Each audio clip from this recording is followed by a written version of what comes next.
प्रश्न है, भाषा की सबसे छोटी इकाई क्या है? चलिए दोस्तों बताइए, भाषा की सबसे छोटी इकाई क्या है? वेरी वेरी इंपॉर्टेंट प्रश्न है आपके लिए। शब्द, व्यंजन, स्वर और वर्ण। तो बताइए, भाषा की सबसे छोटी इकाई है वो है वर्ण है। डी ऑप्शन है आपका बिल्कुल राइट है। अगला प्रश्न है, फूल में कौन सी संज्ञा है? तो बताएं, फूल में कौन सी संज्ञा है? समूहवाचक, जातिवाचक, व्यक्तिवाचक, भाववाचक है। तो फूल के अंदर है जातिवाचक संज्ञा है। कौन सी है? जातिवाचक संज्ञा है। बी ऑप्शन आपका राइट है। चलिए नेक्स्ट प्रश्न है, प्रत्यय कहाँ जोड़े जाते हैं? तो बताएं, प्रत्यय है वो कहाँ पर जोड़े जाते हैं? शब्द के आरंभ में, शब्द के अंत में, शब्द के बीच में और शब्द के उस भाग में जहाँ उपरोक्त लगे। तो चलिए फटाफट आंसर बताएं। तो इसका राइट आंसर हो जाएगा शब्द के अंत में। प्रत्यय है वो शब्द के अंत में लगता है। यह ध्यान रखिएगा, कोई भी इसे प्रश्नों को गलत नहीं करेगा। बहुत इंपॉर्टेंट प्रश्न है, तो आपका बी ऑप्शन है बिल्कुल राइट होगा। चलिए नेक्स्ट प्रश्न है अगला, क्या है? नव का तद्भव क्या है? तो नव का तद्भव है वो कौन सा है? निम्न, नवम, नव्य और नो। तो नव का हो जाएगा नो हो जाएगा, तब तद्भव शब्द। डी ऑप्शन बिल्कुल राइट है। चलिए अगला प्रश्न है, अपेक्षा का विपरीत शब्द होगा। तो अपेक्षा का है विपरीत शब्द है वो कौन सा होगा? अनादर, आदर, सत्कार और उपेक्षा। तो अपेक्षा का विपरीत शब्द कौन सा हो जाएगा? तो अपना राइट होगा उपेक्षा हो जाएगा। डी ऑप्शन है बिल्कुल राइट होगा। अगला प्रश्न है आपका, यहाँ पर पूछा है कि बुनियादी शिक्षा का विचार निम्न में से किसने दिया? बुनियादी शिक्षा का विचार है वो किसने दिया था? तो वेरी वेरी इंपॉर्टेंट प्रश्न है ये आपके लिए। Doctor Zakir Hussain, doctor Rajendra Prasad, Mahatma Gandhi, Rabindranath Tagore. तो बुनियादी शिक्षा का विचार ये किसने दिया था? तो आपका राइट होगा महात्मा गांधी ने। महात्मा गांधी ने, सी ऑप्शन आपका राइट होगा। अगला प्रश्न है, बुढ़ापा क्या है? तो बताइए बुढ़ापा क्या है? भाववाचक संज्ञा, व्यक्तिवाचक संज्ञा, क्रियावाचक संज्ञा और जातिवाचक संज्ञा। चलिए फटाफट आंसर दें। तो बुढ़ापा है ये एक भाववाचक संज्ञा है। ए ऑप्शन आपका बिल्कुल राइट है। चलिए नेक्स्ट प्रश्न है, नीलकंठ शब्द किस वर्ण का है? चलिए बताइए, नीलकंठ है वो शब्द है वो कौन से वर्ण का है? रूढ़, योगरूढ़, यौगिक और इनमें से कोई नहीं। तो आपका राइट होगा योगरूढ़ हो जाएगा। नीलकंठ शब्द है ये योगरूढ़ वर्ण का है। तो बी ऑप्शन आपका राइट होगा। नेक्स्ट प्रश्न है, सभी एक बार क्लास को लाइक कर दें और सब्सक्राइब कर दें, जितना हो उसके क्लास को शेयर करें, अधिक से अधिक शेयर करें। चलिए अगला प्रश्न है, मात्राएं कितने प्रकार की होती हैं? तो यहाँ पर मात्राएं पूछी है, मात्राएं हैं ये कितने प्रकार की होती है? वेरी वेरी इंपॉर्टेंट प्रश्न है आपके लिए। 5, 7, 3, 2। चलिए बताइए। तो मात्राएं हैं ये 3 प्रकार की होती है। मात्राएं 3 प्रकार की होती है। तो आपका सी ऑप्शन है बिल्कुल राइट होगा। इसमें पहला होता है हर्ष, दूसरा होता है दीर्घ और तीसरा होता है प्लुट। तो ये मात्राएं 3 प्रकार की होती है। तो आपका सी ऑप्शन राइट होगा। नेक्स्ट अगला प्रश्न है आपके लिए, अभिन्न शब्द का संधि विच्छेद क्या होगा? चलिए बताइए, अभिन्न का संधि विच्छेद क्या होगा? अभि प्लस न, अ प्लस भिन्न, अभित प्लस न, अनि प्लस न। तो आपका राइट कौन सा हो जाएगा? अभित प्लस न। तो आपका संधि विच्छेद होगा अभित प्लस न बराबर अभिन्न। तो सी ऑप्शन आपका बिल्कुल राइट हो जाएगा। चलिए अगला प्रश्न है, चे प्लस अन की संधि है, तो चे प्लस अन की संधि कौन सी होगी? चेन, चेन, चेन और चेन। तो यहां पर हो जाएगा चेन, चे प्लस अन तो बराबर होगा चेन। तो बी ऑप्शन आपका राइट हो जाएगा यहां पर। चलिए अगला प्रश्न है, नायक शब्द का संधि है, तो नायक शब्द की संधि कौन सी होगी? ने प्लस यक, ने प्लस अक, ने प्लस अक, बड़ा ने प्लस आक। तो यहाँ पर उत्तर क्या होगा? ने प्लस अक, यानी बड़ा ने प्लस अक। तो यहाँ पर क्या होगा? नायक, नायक। सी ऑप्शन आपका बिल्कुल राइट होगा। चलिए अगला प्रश्न है, खेत रहना मुहावरे का अर्थ है। खेत रहने मुहावरे का अर्थ है युद्ध में शहीद होना, कानूनी विवाद से जमीन का बच जाना, जमीन बिक जाना और जमीन खरीदना। तो बताइए राइट आंसर क्या हो जाएगा यहाँ पर? युद्ध में शहीद होना, युद्ध में शहीद होना। तो आपका ए ऑप्शन बिल्कुल राइट होगा। चलिए अगला प्रश्न है, पीपर पात सरीस मंडोला, पीपर पात सरीस मंडोला, इस पंक्ति में कौन सा अलंकार है? वेरी वेरी इंपॉर्टेंट प्रश्न है। तो इसके अंदर कौन सा अलंकार है? तो यहाँ पर उत्तर होगा उपमा अलंकार है। इसके अंदर कौन सा अलंकार लगा हुआ है? उपमा अलंकार। बी ऑप्शन आपका राइट है। अगला प्रश्न है, निम्न में से कर्मधारय समास किसमें है? तो यहाँ पर कर्मधारय है, ये समास है, ये किसमें है? शक्करपाणी, चतुर्युगम, नीलोत्पलम और माता पिता। तो किसके अंदर है? नीलोत्पलम। इसके अंदर कर्मधारय समास लगा हुआ है। सी ऑप्शन आपका राइट है। चलिए अगला प्रश्न है, संवाद शब्द में किस उपसर्ग का प्रयोग हुआ है?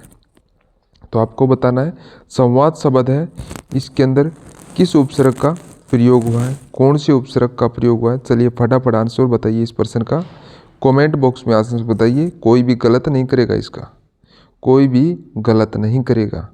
संवाद शब्द में किस उपसर्ग का प्रयोग हुआ है?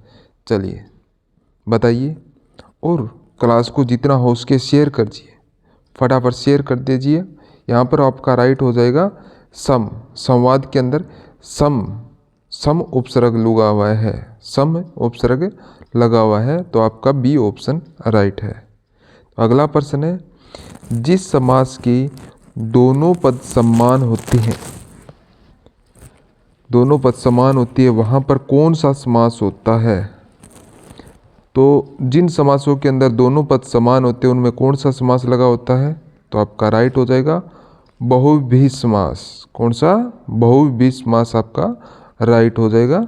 सभी विद्यार्थी यहाँ पर डी ऑप्शन को राइट कर दें। अगला प्रश्न है, सोना की कौन सी संज्ञा है? तो यहाँ पर सोना है, यह कौन सी संज्ञा है? भाववाचक, समूहवाचक, दिव्यवाचक और इनमें से कोई नहीं। तो सोना है, ये होगी यहाँ पर दिव्यवाचक संज्ञा है। सोना दिव्यवाचक संज्ञा है। सी ऑप्शन आप सभी का राइट होगा। अगला प्रश्न है, पट पित मानहु तड़ित रुचि, सूची नोमी जनक सतावर में कौन सा अलंकार है? पट पित मानहु तड़ित रुचि सुमित नोमी जनक सुतारो। तो इस वाक्य के अंदर कौन सा अलंकार लगा हुआ है? तो यहाँ पर उत्प्रेक्षा अलंकार लगा हुआ है। तो आपका सी ऑप्शन है राइट हो जाएगा। चलिए अगला प्रश्न है आपके लिए, संदेशनी मधुवन कूप भरे में कौन सा अलंकार है? रूपक, वक्रोक्ति, अन्योक्ति और अतिशयोक्ति। तो इसके अंदर लगा हुआ है अतिशयोक्ति अलंकार लगा हुआ है। तो आप सभी डी ऑप्शन को राइट करेंगे। तो अगला प्रश्न है आपके लिए, सन्मति का सही संधि विच्छेद है। तो यहाँ पर सन्मति का सही संधि विच्छेद है वो कौन सा हो जाएगा? सम प्लस मति, सन प्लस मति, सद प्लस मति और सत प्लस मति। तो आपका यहाँ पर राइट कौन सा हो जाएगा? सत प्लस मति बराबर सन्मति, सन्मति हो जाएगा। तो आपका डी ऑप्शन है ये राइट होगा। अगला प्रश्न है, काव्य के आस्वादन से जो आनंद प्राप्त होता है, काव्य के आस्वादन से जो आनंद प्राप्त होता है उसे क्या कहते हैं? वेरी वेरी इंपॉर्टेंट प्रश्न है। चलिए बताइए क्या कहते हैं? तो आपका राइट हो जाएगा यहाँ पर रस। काव्य के आस्वादन से जो आनंद प्राप्त होता है उसे रस कहते हैं। डी ऑप्शन राइट है।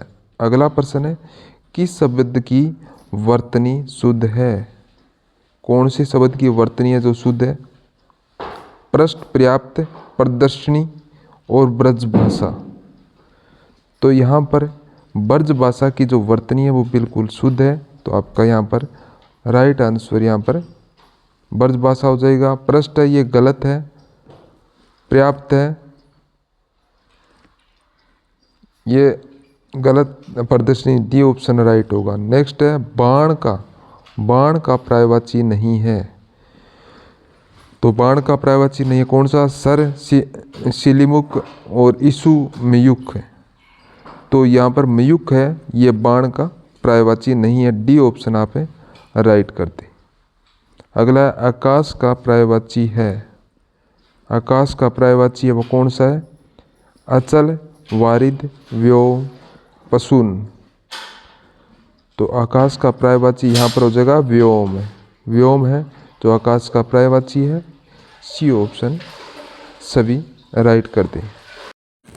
नेक्स्ट प्रश्न है, मगही किस हिंदी प्रदेश की बोली है? ये इम्पोर्टेंट प्रश्न है। तो मगही है ये बिहार की बोली है। तो यहाँ पर बी ऑप्शन बिल्कुल राइट हो जाएगा। नेक्स्ट है, प्रथम विश्व हिंदी सम्मेलन नागपुर में कब हुआ था? तो प्रथम जो विश्व हिंदू सम्मेलन है वो नागपुर के अंदर है, वो कब हुआ था? ये आपके लिए इम्पोर्टेंट प्रश्न है। तो कब हुआ था?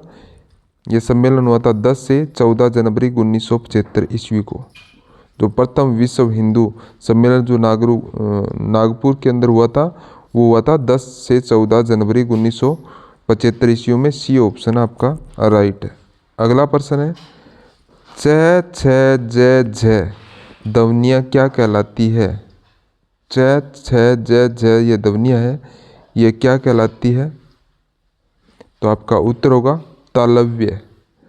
तालव्य कहलाती है क्योंकि सी ऑप्शन राइट होगा। अगला प्रश्न है, निम्न में कौन सी ध्वनि अक्षर ध्वनि है? तो कौन सी ध्वनि है जो अक्षर ध्वनि है? चलिए फटाफट आंसर दें इसका। तो अक्षर ध्वनि है तो वो है यह है। सी ऑप्शन बिल्कुल राइट है। कौन से स्वर परस्पर सवर्ण है? इंपॉर्टेंट प्रश्न है। कौन से स्वर है जो परस्पर सवर्ण है? तो आपका यहाँ पर उत्तर क्या हो जाएगा? तो आपका उत्तर होगा छोटी ई और बड़ी ई। तो ये परस्पर सवर्ण है। सी ऑप्शन आपका राइट होगा। अगला प्रश्न है, घ का उच्चारण स्थान क्या है? तो घ का जो उच्चारण स्थान है वो कौन सा है? कंठ हो जाएगा। घ का उच्चारण स्थान है वो कंठ है। बी ऑप्शन आपका राइट होगा। अगला प्रश्न है, निम्न में अघोष व्यंजन कौन से है? तो यहाँ पर अघोष व्यंजन है वो कौन सा है? चलिए बताइए फटाफट। तो यहाँ पर जो अघोष व्यंजन है वो है ख और घ है। ख और घ। तो इस सी ऑप्शन को बिल्कुल राइट हो जाएगा। अगला है, कौन सा व्यंजन मूर्धन्य नहीं है? कौन सा व्यंजन है जो मूर्धन्य नहीं है इसमें से? तो यहाँ पर ल, ट, स और इनमें से कोई नहीं। तो आपका हो गया ल है, ये व्यंजन मूर्धन्य नहीं है। तो आपका ए ऑप्शन है बिल्कुल राइट हो जाएगा। अगला प्रश्न है, चलिए सभी एक बार क्लास को लाइक कर दें फटाफट, और जितना हो सके आप शेयर करना ना भूलें और सब्सक्राइब जरूर कर दें। चलिए नेक्स्ट है, हिंदुस्तान बोली का नाम किसने लिखा था? हिंदुस्तान जो बोली का नाम है वो किसने लिखा था? तो आपका उत्तर हो जाएगा अंग्रेजों ने लिखा था, अंग्रेजों ने। तो आपका बी ऑप्शन है बिल्कुल राइट हो जाएगा। अगला प्रश्न है, बागरू कहाँ की बोली है? ये बागरू है, बागरू ये कहाँ की बोली है? बागरू पूर्वी हिंदी, दक्षिणी हिंदी, पश्चिमी हिंदी और मध्य पूर्वी हिंदी। तो ये बागरू है, ये पश्चिमी हिंदी है। बागरू है जो पश्चिमी हिंदी है। तो यहाँ पर सी ऑप्शन आपका राइट होगा। अगला प्रश्न है, कोरवी किस बोली को कहते हैं? कोरवी है, ये कौन सी बोली, किस बोली को कहते हैं? इंपॉर्टेंट प्रश्न है आपके लिए। तो मारवाड़ी, खड़ी बोली, अवधी और छत्तीसगढ़ी। तो ये कोरवी है, ये खड़ी बोली को कहती हैं। तो आप बी ऑप्शन बिल्कुल राइट होगा। अगला प्रश्न है, मानक हिंदी से क्या तात्पर्य है? तो मानक हिंदी है, उससे क्या तात्पर्य है? तो आपका उत्तर होगा शिष्ट व सुशिक्षित लोगों की भाषा। शिष्ट व सुशिक्षित लोगों की भाषा, ये मानक हिंदी से तात्पर्य यह होता है। तो सी ऑप्शन आप राइट करें। अगला प्रश्न है, कबीर दास की भाषा कौन सी थी? तो बताएं, कबीर दास की है वो भाषा थी, वो कौन सी भाषा थी? तो कबीर दास की थी संदूकड़ी भाषा थी कबीर दास जी की। तो डी ऑप्शन बिल्कुल राइट होगा। अगला प्रश्न है, राजभाषा आयोग के प्रथम अध्यक्ष थे? तो राजभाषा जो आयोग है उसके प्रथम अध्यक्ष थे, वो कौन है? इंपॉर्टेंट पर्सन ही आपके लिए। तो वो हो जाएंगे जे.बी. खर्रे। जे.बी. खर्रे थे जो राजभाषा के प्रथम अध्यक्ष थे। बी ऑप्शन आप राइट होगा। अगला प्रश्न है, अपभ्रंश शब्द का सर्वप्रथम प्रयोग किसने किया? अपभ्रंश शब्द का सर्वप्रथम प्रयोग है वो किसने किया था? तो आपका उत्तर हो जाएगा पतंजलि। पतंजलि ने इसका सर्वप्रथम उपयोग किया था अपभ्रंश शब्द का। बी ऑप्शन राइट होगा। अगला प्रश्न है, हिंदी का पहला समाचार पत्र उद्दंड मार्तंड कब प्रकाशित हुआ? जो हिंदी का पहला समाचार पत्र है जो उद्दंड मार्तंड है वो कब प्रकाशित हुआ था? वेरी वेरी इंपॉर्टेंट प्रश्न। तो कब प्रकाशित हुआ था? तो आपका राइट आंसर हो जाएगा यहाँ पर 1826 ईस्वी के अंदर प्रकाशित हुआ था। बी ऑप्शन आपका बिल्कुल राइट है। सभी विद्यार्थी एक बार क्लास को लाइक कर दें और शेयर भी कर दें। अगला प्रश्न है, पाली साहित्य का संबंध प्रमुखतः किससे है? पाली साहित्य का संबंध है जो प्रमुखतः है वो किससे है? वर्धमान महावीर, बौद्धयान, आदि शंकराचार्य और गौतम बुद्ध। तो आपका राइट होगा गौतम बुद्ध। पाली साहित्य का संबंध है प्रमुखतः गौतम बुद्ध से है। डी ऑप्शन है आपका बिल्कुल राइट हो जाएगा। अगला प्रश्न है, उड़िया किस राज्य की भाषा है? उड़िया है कौन से राज्य की भाषा है? यह उड़िया है, ये उड़ीसा की राजभाषा है। तो आप ए ऑप्शन को राइट कर दें। चलिए अगला प्रश्न है, सर्वप्रथम भाषा का प्रयोग किस रूप में हुआ? इम्पोर्टेंट प्रश्न है। तो सर्वप्रथम जो भाषा का प्रयोग हुआ था वो किस रूप में हुआ था? तो आपका राइट होगा सांकेतिक रूप में हुआ था। तो सर्वप्रथम जो भाषा का प्रयोग है वो सांकेतिक रूप में हुआ था। तो आप सी ऑप्शन को बिल्कुल राइट करें। अगला प्रश्न है, भारत में कितनी मातृभाषाएं हैं? चलिए बताइए, भारत के अंदर है कितनी मातृभाषाएं हैं? चलिए फटाफट आंसर दीजिएगा, कमेंट बॉक्स में इसका आंसर दें। तो आपका राइट आंसर होगा लगभग 1992।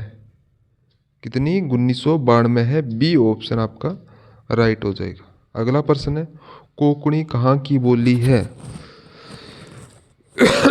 कोंकणी है, ये कहाँ की बोली है? तो ये कोंकणी है, ये मराठी है।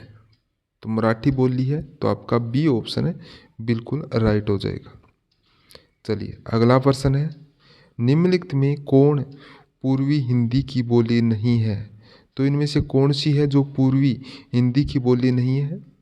अवधी, मगही, बघेली और छत्तीसगढ़ी। तो आपका राइट हो जाएगा यहाँ पर मगही है। तो आपका बी ऑप्शन है बिल्कुल राइट है। चलिए अगला प्रश्न है, खड़ी बोली में लिखित प्रथम महाकाव्य कौन सा है? खड़ी बोली के अंदर जो प्रथम महाकाव्य है वो कौन सा है? वेरी वेरी इंपॉर्टेंट प्रश्न है आपके लिए। तो प्रथम महाकाव्य है प्रिय प्रवास है। कौन सा है? प्रिय प्रवास है। डी ऑप्शन आपका राइट है। चलिए अगला प्रश्न है, ई स्वर का सही उच्चारण क्या स्थान है? ई स्वर का सही उच्चारण स्थान है वो कौन सा हो जाएगा आपका? तो वो हो जाएगा आपका ई स्वर का तालु है, जो सही उच्चारण स्थान है तालु। तो बी ऑप्शन आप सभी राइट कर दें। चलिए अगला प्रश्न है, किस क्रम में अंतस्थ वर्ण नहीं है? कौन से क्रम के अंदर अंतस्थ वर्ण नहीं है? तो आपका राइट हो जाएगा है। तो य, र, ले, व ये अंतस्थ वर्ण है। अंतस्थ वर्ण है, इनमें से है जो अंतस्थ वर्ण नहीं है, तो इसलिए आप डी ऑप्शन को राइट कर देंगे। अगला प्रश्न है, निम्न में से कंठ्य ध्वनि कौन सी है? तो कंठ्य ध्वनि है वो कौन सी है? चलिए बताइए फटाफट। कंठ्य ध्वनि के बारे में पूछा है, तो ये हो जाएगा क और ख है, ये कंठ्य ध्वनि है। तो आपका यहाँ पर ये ऑप्शन है बिल्कुल राइट हो जाएगा। चलिए नेक्स्ट है, जिन स्वरों के उच्चारण में मुंह सबसे कम खुलता है उसे कहते हैं। तो जिन स्वरों का उच्चारण होता है जो मुंह सबसे कम खुलता है उनको क्या कहते हैं? उनको क्या कहते हैं? तो वो आंसर हो जाएगा आपका सवर्त स्वर। कौन सा? सवर्त स्वर है। तो आपका बिल्कुल राइट हो जाएगा। ए ऑप्शन को आप राइट कर दें, ये आपके लिए इम्पोर्टेंट प्रश्न है। अगला प्रश्न है, जिस स्वर के उच्चारण में दो मात्राएं लगती है उसे कहते हैं। तो कौन से स्वर के अंदर उच्चारण में दो मात्राएं लगती है उसको क्या कहते हैं? तो आपका राइट हो जाएगा गुरु स्वर। उसको क्या कहते हैं? गुरु स्वर होता है जिसमें दो मात्राएं लगती है। तो सी ऑप्शन आप का बिल्कुल राइट होगा। चलिए अगला प्रश्न है, निम्नलिखित में कंठ तालुव्य स्वर कौन से हैं? तो इनमें से जो कंठ तालुव्य जो स्वर है वो है कौन से हैं? चलिए आंसर बताइए फटाफट। तो आपका राइट हो जाएगा ए और ए छोटा और ए बड़ा। तो ए ऑप्शन आपका राइट होगा। अगला प्रश्न है, किस शब्द में री स्वर नहीं है? कौन से शब्द के अंदर री स्वर नहीं है? री ऋषि वाला स्वर है जो कौन से शब्द के अंदर नहीं है? तो आपका हो जाएगा रिवाज। रिवाज के अंदर री ऋषि वाला स्वर नहीं है। तो डी ऑप्शन आपका राइट होगा।